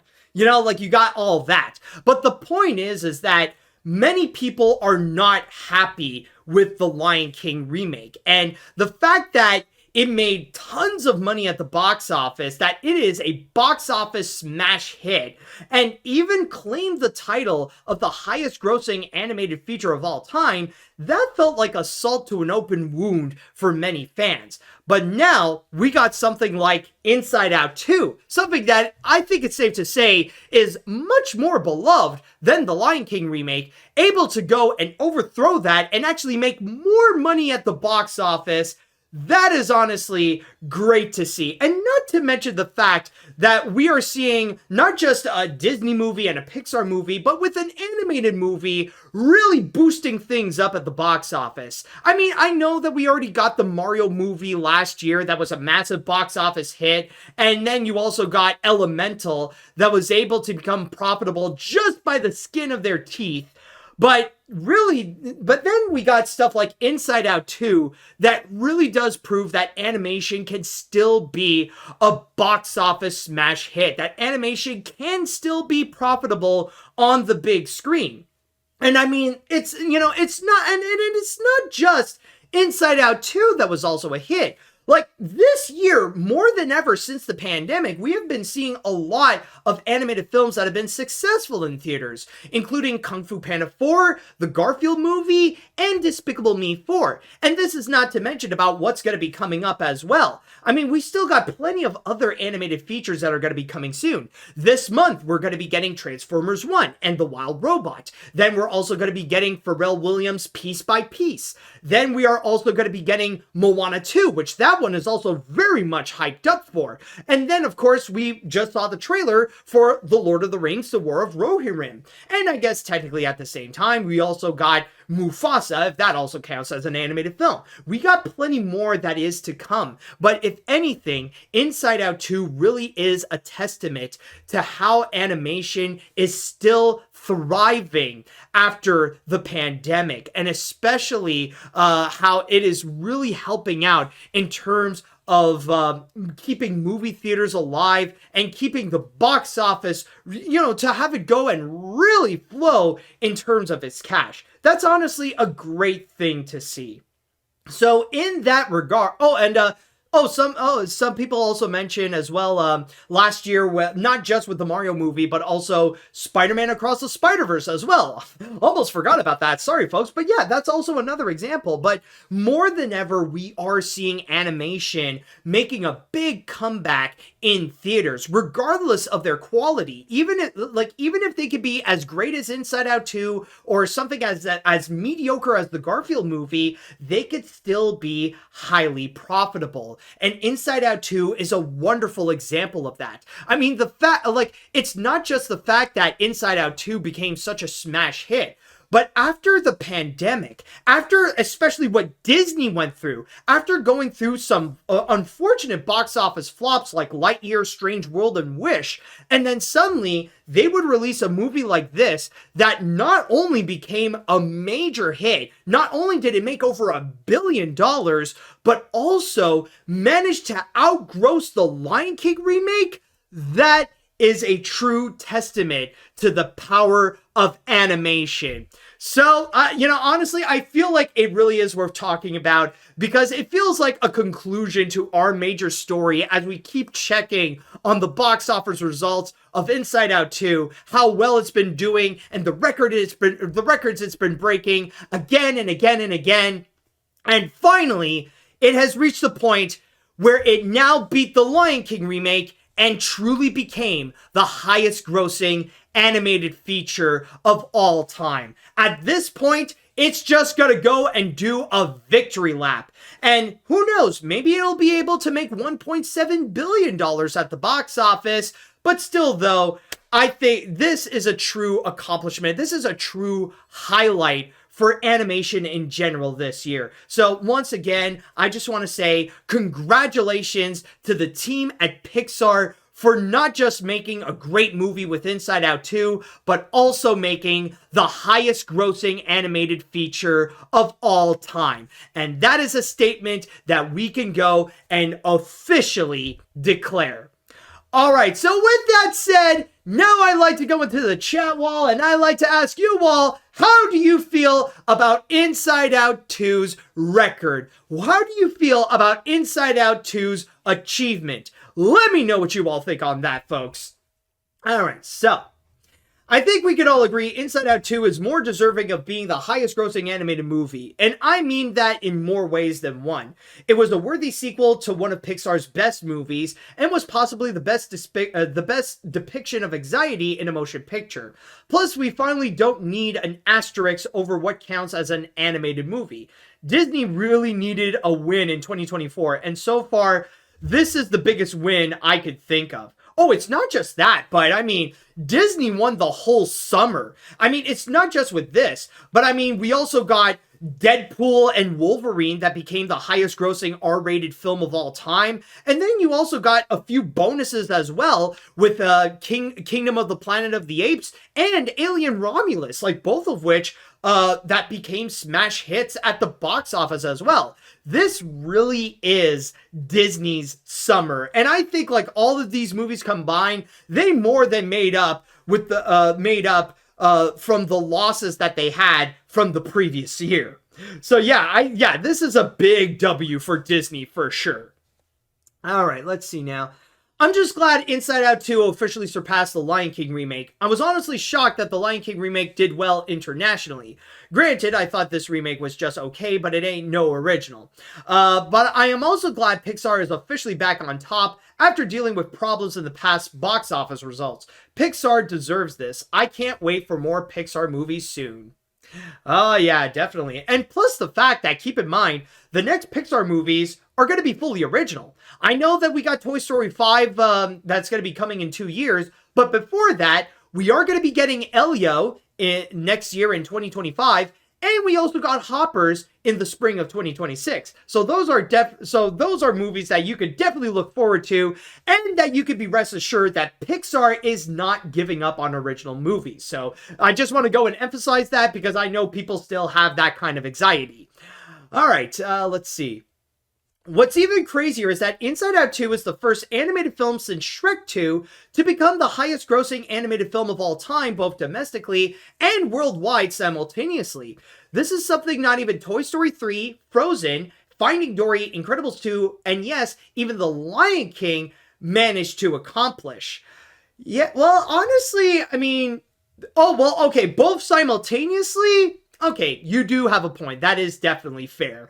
Like I was about to say, like I know there are some, like Incredibles 2 used to have the record before Inside Out 2, and I mean like you also had, well, the Lion King remake, Toy Story 3, and Frozen that were once the highest grossing animated film of all time, just in terms of worldwide. But yeah, you do actually bring up a very interesting point right there. That's actually a very good very good research right there. I gotta give you credit on that.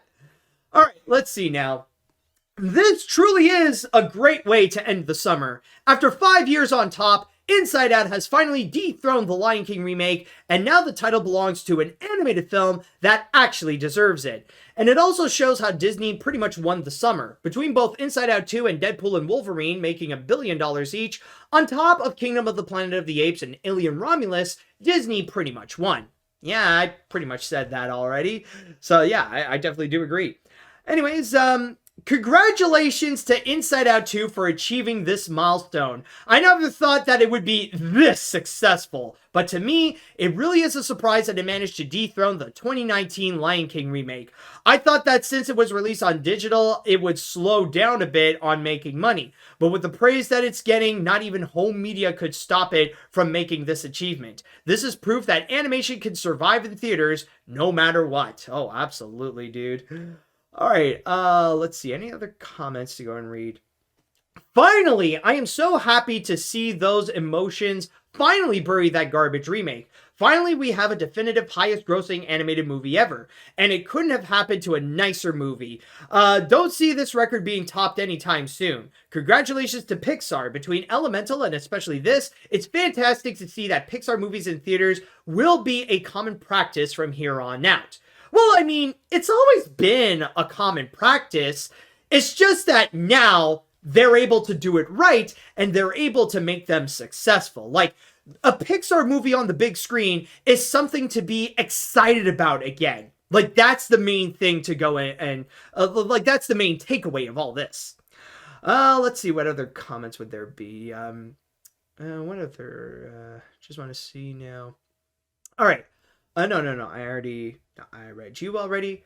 To reference Chick Hicks, hey, 2019 Lion King, eat your heart out. But in all seriousness, to celebrate this moment, I'll be revisiting your animation look back video on Walt Disney Animation Studios Plus for old time's sake. I mean, I'm definitely glad you're doing so. But I mean, we are technically talking about a Pixar movie, but then again, you're going to watch my biggest video I've ever made, so I'm not going to stop you right there. Go ahead and celebrate it that way, dude. All right, let's see. I think I'll read 2 more comments and then we'll cap off the episode. Let's see here. All right. Disney is definitely improving after last year. Inside Out 2's success proves how animation is vital to cinema. Congrats to Pixar and Disney. I know it could do it. Also, I meant to tell you at the Sonic 3 trailer that I believe it might underperform because the trailer was just released and the release date is in December. I don't know. I mean, we're going to have to wait and see. I'm not expecting Sonic, I'm just going to say this. When it comes to Sonic 3, I'm not expecting it to be a massive blockbuster. I'm not expecting it to be the one that will top everyone that will be released at that time. In fact, like, this is another hot take, but I wouldn't be surprised if Mufasa will end up making more money at the box office than Sonic 3.